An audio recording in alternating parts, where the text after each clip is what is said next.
Hello everyone. एक doctor Babasaheb आंबेडकरांवरती लिहिलेलं गाणं मला आठवलं. तुम्ही खाता त्या भाकरीवर, तुम्ही खाता त्या भाकरीवर बाबासाहेबांची सही आहे र. आणि आत्ता एक मला मॅसेज आला, ते गाणं तयार केलेलं आहे. आम्ही खातो त्या भाकरीवर लहुजींची सही आहे र.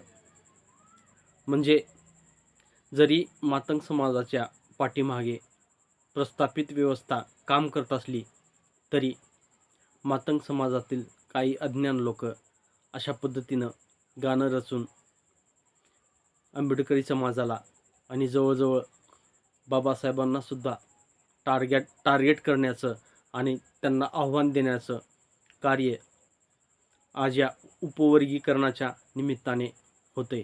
आणि आपण जयंतीमध्येही अगोदर म्हणजे 2017च्या अगोदर म्हणा किंवा आत्ता सध्या म्हणा, काय होतं, डॉक्टर बाबासाहेब आंबेडकरांची एक खुर्चीवर बसलेली फोटो आहे.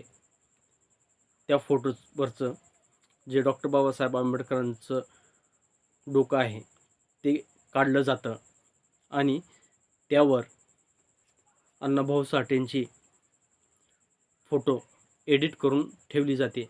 म्हणजे ज्या ठिकाणी बाबासाहेबांचं तोंड होतं, ज्या ठिकाणी बाबासाहेबांचं डोकं होतं, ते डोकं बाजूला सारलं जातं आणि अण्णाभाऊंचं तोंड त्या डॉक्टर बाबासाहेब आंबेडकरांच्या फोटोवर बसवलं जातं. मित्रहो, हे कितपत योग्य आहे? मी आज वर्गीकरण आहे म्हणून प्रतिक्रिया देत नाही, पण जोपर्यंत मातंग समाज वैचारिकरित्या सदृढ होणार नाही तोपर्यंत त्यांना कोणताही पक्ष, कोणतीही व्यवस्था त्यांना न्याय देणार नाही. आज ॲट्रॉसिटीचा म्हणजे दलितावरील जो अत्याचार होत आहे त्यात सर्वात जास्त मातंग समाजावर अन्याय होतात.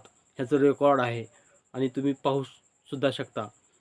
म्हणून डॉक्टर बाबासाहेब आंबेडकरांनी आपल्याला म्हणलं आहे, शिका, संघटित व्हा आणि संघर्ष करा. जो समाज शिक्षण हे वाघिणीचं दूध आहे आणि जो समाज तो प्राशन करेल, गुरकुलल्याशिवाय राहणार नाही. हे मला एवढंच म्हणायचं आहे.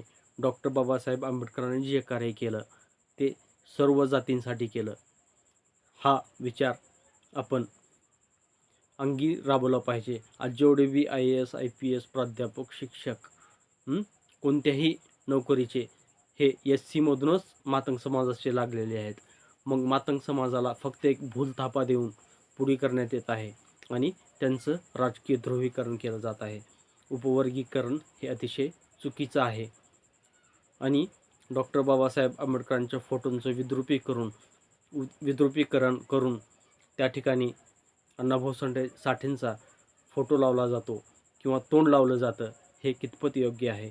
आज ही डॉक्टर बाबासाहेब आंबेडकरांच्या गाण्यांच्या विरोधात एक दुसरं प्रतिक्रिया म्हणून एक गाणं निर्माण केलं जातं. हे चुकीचं आहे. वर्गीकरण पण चुकीचं आहे. जोपर्यंत या देशामध्ये संविधान आहे तोपर्यंत आंबेडकरी समाज सत्यासाठी झगडेल, संघर्ष करेल. जय भीम, मोबदाय, जय लहूजी.